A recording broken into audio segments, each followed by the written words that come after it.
Hi guys, welcome back to the channel. If you like the content of my channel and you'd like to see the channel grow, let's say, please like and subscribe, as it really does help the channel out no end. It's a small thing to do, but it helps me out a lot. If you could, thank you. So anyway, what have we got for you today? We've got a TAG Heuer Chronograph 42.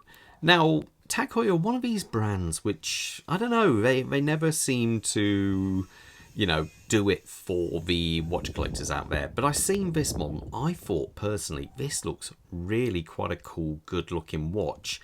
It just looks like a real kind of solid, just has that kind of funky colour hint to it. This is one of these where just adding that little bit of colour can make so much difference to the watch. But anyway, before I get too far into this, I've got to say a massive thank you to Ryan and the team over at Francis Gaye of Coventry for allowing me to review this watch. They've got so much stock. If you're in the Midlands area, I'd strongly recommend popping in, having a look at watches. If you're a little bit further afield, I'll leave a link to their website in the description below so you can have a look. So anyway, check this out. I think it looks lovely. This one here, even though the name says it's 42mm, I checked with my calipers and I was reading 41.5, but yeah, there you go. It could be one of those things. So 41.5, a thickness of 14.5, and a lug to lug, so this portion here to here is coming in at 48mm, which makes it actually quite a very, yeah, it really is a wearable watch. The strap size on this is 22mm. Now let's check out that dial. The dial itself, I think, looks really, really good. It's got this really nice blue finish. I think it looks superb. It's got like a more satinized finish than heavy gloss or kind of, there's not really any decoration on there, no sunburst or anything like that, but it's just done, I think, so incredibly well. It looks really good. And then you have this color here. You have the orange going around here until it starts going to blue on this area. Red, I should say, around here. And I think it just looks great. And then you have these little bit of orange going around on the constant running seconds down here on their minute markers. I think that just really gives it that little bit more detail, I think, which looks really good. And I love the fact that you have these heavily glossed second hands for the chrono here. Talking of the chrono, let's hear it click in. Very, very snappy. Very snappy. I like that. It really has got a very positive feel to it. Now, so what we have here then, we have the seconds for the chronograph. We have the minute totalizer for the chrono there, and that is the hour totalizer. So this one here as a normal shiny hand to match these very gloss hands you have of the standard timekeeping, that is all related to normal timekeeping. And down here you have a date window, but I like it because you get a kind of real good symmetry to this watch. This dial just looks great, further aided by their shield logo there. I really quite like this. I think it does look good. You've got these nice applied markers. You have the chapter ring reholt there going around, and again the play on colours going around there. It just looks, I think, like a really nice dial. Let's see that just click over, so you'll just start to see that move across there as we hit the 60 and clunk straight across. Very positive, no messing around. So anyway, let's look past that. We've got this real cool domed sapphire crystal going on there.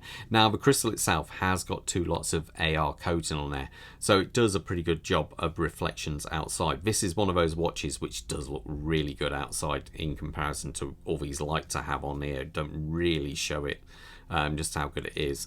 Now you've got this real kind of, the bezel itself, I should say, is just a polished affair on there. The actual case of a watch, you have this very kind of purposeful, very strong looking casework here with these angles. So you've got a satinized finish there, and then you've got a polished section on both top and bottom. Very angular when it comes down to the actual lugs there. I think it really kind of looks quite a kind of handsome looking watch. Then you've got the pushers here, as we've seen, and the actual crown is signed.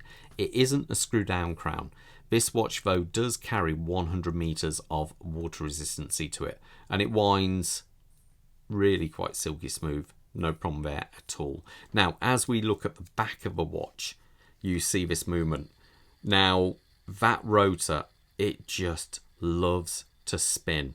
It really is. You know, it's one of these. I was wondering what movement it was at first, if it could have been a 7750, but it isn't. It's actually they call it the CH02, which is based upon the 1969 movement. Now, that is a 33 joule movement with 80 hours of power. Now, I did actually place it on the time grapher and it did an amazing job. Amplitude coming up to 300, and the beat rate, I think it was, sorry, not the beat rate, the rate was pretty well perfect, 0 all the way through. So in the position I had it, timekeeping is stellar. Now, this movement does seem quite good. Be aware, if you were going to get any of the models with the 1887 movement, that is actually a Seiko movement, but this is a proper in-house movement. And I can vouch, as we had one of these movements in the other day, it's not something you want to service. It's a nightmare of a movement, but there you go. This one should be a load better. Well, not so much better, let's just say easier to work on. Now, the strap itself is a leather affair. We do have a nice sort of sliding butterfly catch there. Twin button. Obviously, I haven't removed any of the stickers on here at all, and it's infinitely variable, so there's no holes. It just relies on friction there, so you'll get it to fit with no problem at all. Now, let me put this on my wrist so you can see how it looks. Let's zoom out a little bit. Quick wrist check. I'm wearing my Nomos Club Campus there, real firm favourite of that watch, and Bob just can't let go of his Zenith, can he? My subscriber Niall is going to want that back at some stage, Bob, so you're going to have to give it him back. I'm sorry, but it's going to have to be done. Now, my wrist size is 7¼ inches, so let's just try this on. I say, I think this is a really nice looking watch. I can imagine if you're wearing something called blue, this would look absolutely superb on it. So there you go. I think personally it's a great looking watch. I know a lot of people aren't really TAG Heuer fans, but I think personally this one does look good. You can also get this watch with a black dial and black strap, but personally I think the blue with that hint of colour just really sets this one off more so than the others. I think it's just that it's one of these where just an introduction of some colour really elevates the design, well, the actual overall aesthetics of the watch, just with that little bit more colour. But anyway, guys, I'm going to leave you to it at that. Hope you enjoyed the review, and most importantly, stay safe out there. All the best. Bye.